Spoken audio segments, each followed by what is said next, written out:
Hi, I'm Rita, a Chinese girl living in London. This is my friend Charlie and Yachi. This year, we started a travel agency together. We named it Trailblazer China. We want to help people to explore China in the most fun, authentic, adventurous way, and not be lonely while doing that. We had our first trip in May, and this is how it went. Our 9-day journey started in the capital city, Beijing, rich in historic wonders. Then we hopped on a plane and headed to the home of pandas and Sichuan food, Chengdu. From there, we drove all the way up to the Tibetan Plateau to visit one of the most hidden Tibetan mountain ranges, Ge. We kick things off in Beijing, and if there's one place truly captured its history, it's the Forbidden City. This palace was a political hub for the Ming and Qing dynasties for 600 years. Some of us dressed up in royal gear for an immersive experience. Everyone walked by and wanted a selfie with them.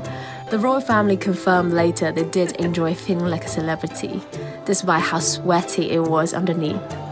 Our local guide Lee told us some fascinating facts about the Forbidden City, like how the number of studs on the palace door would depend on how high up someone was in the royal family, whether you should step over the threshold with your left or right foot first, and how to tell female and male stone lions apart.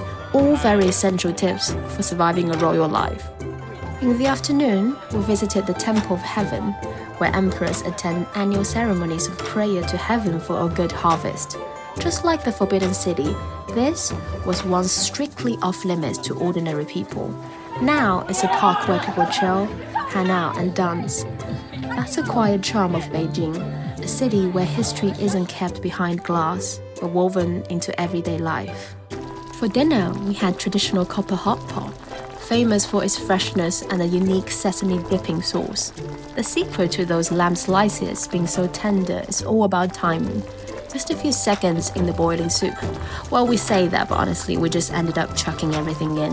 The big question everyone kept asking, is it cooked yet? Can I eat? We got up bright and early to visit one of the 7 wonders of the world, the Great Wall.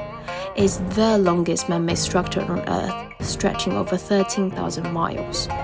We went to the famous Badaling section just outside Beijing. Over the years, it has welcomed 541 heads of state and government leaders from 179 countries, including Queen Elizabeth, Nelson Mandela, Barack Obama, and now Jack from London. It was a tough climb though. Some slopes are almost 70 degrees. The great news is, once walking to the highest point, we could take the cable car down.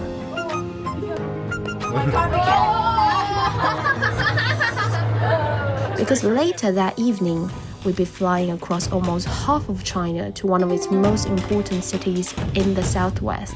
Chengdu is a whole different vibe. It's warm and laid back. While it's still spring in Beijing, it already feels like summer here.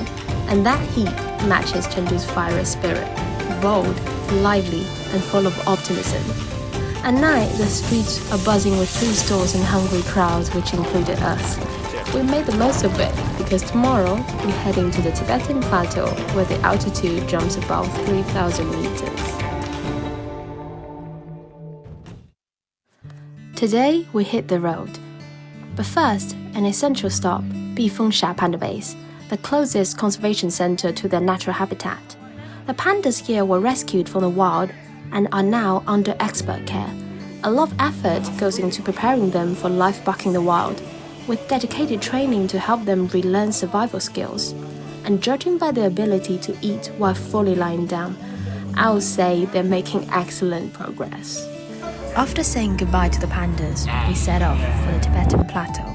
This vast land was pushed up to incredible heights millions of years ago by powerful geological forces. Despite the harsh conditions, people here have built a rich and unique culture. For dinner, we enjoyed a hearty beef hot pot. The friendly owner welcomed us with a local folk song.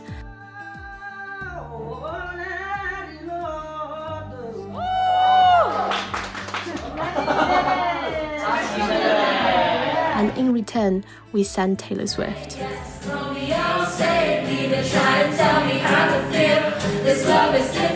Our guest house was home to 2 lovely little friends, a cat named Arjo and a dog named Zhuzi.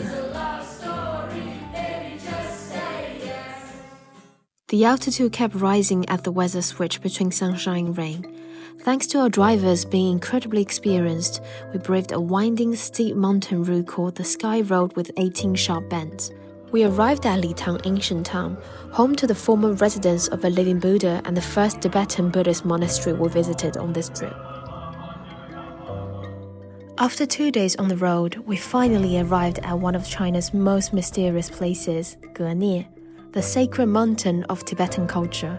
Known in Tibetan as Gama Riba, Genie is the 13th female deity among the 24 holy mountains of Tibetan Buddhism in China. Every rock and every inch of soil here seems to whisper ancient legends. For most people, Genie remains shrouded in mystery and largely unknown. Yet, it is in these hidden realms that we can connect with the most authentic Tibetan culture. The local Tibetan communities have lived here for generations, preserving their simple, traditional way of life and deep religious devotion. Seeing Genie Mountain for the first time, we were struck by its breathtaking majesty. Facing the mountain, we practiced a set of Tai Chi, feeling the harmony of nature in the balance between movement and stillness. Our local guide Dorji is 21 and a Ghanaian native, friendly and full of life. He loves singing, dancing, horse riding, and sometimes just staring out at the snowy mountains. Last year he got married, built a house, and had his firstborn. Dorji is also a devoted Tibetan Buddhist, as are nearly all the locals here. People believe that everything has its own spirit, and these majestic, towering snow mountains are especially sacred. So, through chanting, prostration, and spinning prayer wheels, they seek wisdom and spiritual strength. The Gelu sect, the largest branch of Tibetan Buddhism, traces its origin to deep within Mountain Genie, the ancient Lengu monastery. To see it for ourselves, we set off on horseback from the foot of the mountain. Dorji called on his friends, each leading a horse. We then followed a rugged mountain trail winding through hills and rivers. It's incredible to think that this was built over 1600 years ago in such a remote and harsh environment. And what's more impressive is that their monks continue to live and practice here, keeping the traditions alive to this day. After descending, we went to Dorji's house, where we joined his family to learn how to make yak dumplings, a special treat for the guests. Yaks, unique to the Tibetan Plateau and Himalayan region, are much larger and hairier than regular cattle. Well adapted to the high altitudes and cold climate, they play a vital role in Tibetan life, providing food, clothing, transport, and fuel in an environment where resources are limited. Tibetans have a beautiful view of nature. Humans, mountains, plants, yaks are all part of one whole. Everything reincarnates endlessly, and death is not the end. After death, the body returns to the nature, becoming soil to nourish plants which feed animals and blending into the air as part of all living things. Every Tibetan home in Genie has a large, beautifully decorated living room. During the day, we wonder what it's used for. The answer came at night. It's a dance hall. Dorji and his friends and family dressed us in their traditional clothes, and with lively music playing, everyone, no matter where they're from, what language they speak, joined in a joyful dance celebration. Guided by Dorji, we found a natural hot spring at the foot of the mountain. We soaked our feet, washing away the fatigue of the past days before saying goodbye to Genie Mountain and began our journey back. Passing Tagong grassland, our driver mentioned a hidden spot nearby, Gunong village, a beautiful village where stone houses are scattered along the river, surrounded by herds of cattle and horses grazing nearby. We crossed the suspension bridge, hoping for some coffee, but found no one. This remote village sees few visitors. Only a local on horseback showed up to collect a 20 yuan parking fee. After a few wild and wonderful days in the mountains, we finally returned to Chengdu. Our first stop was People's Park, where the pace of life slows right down. grandpas relaxing on bamboo chairs, uncles playing chess, aunties chatting over cups of tea with their girlfriends, couples dancing gracefully towards tunes.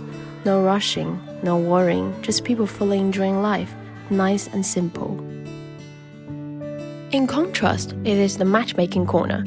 Parents and grandparents have handwritten profiles of their kids hanging up, with everything from age, job, income, property ownership. It's all out in the open, hoping to help their kids find the perfect match. It's basically offline Tinder, except your parents build your profile and instead of 6'5" blue eyes, people usually prefer can cook, want kids, do laundry at least once a week. We then went to see face changing in Sichuan opera, this region's most iconic art form. Performance switch masks in the blink of an eye. One moment is a fierce red face, the next a calm blue or cunning gold. Each color and pattern reflects a different emotion or personality, adding intensity and flair to the performance. After the amazing performance, we made our way to Quanzhai Alley, a street dating back to the Qing dynasty. It's a rare blend of northern Hutong culture and traditional Sichuan courtyard homes. This is a perfect spot to find cozy tea houses, cheap souvenir shops, local restaurants, and street performances. We wrapped up our trip the way any good Chengdu day ends: cold beers, street-side barbecue, and good company. It was such a simple and warm evening, making me think of the thing we all long for: a community. A group of people that we share our meals and spend our days with. People we can chat, laugh, and make memories with. This life was not meant to be lived alone.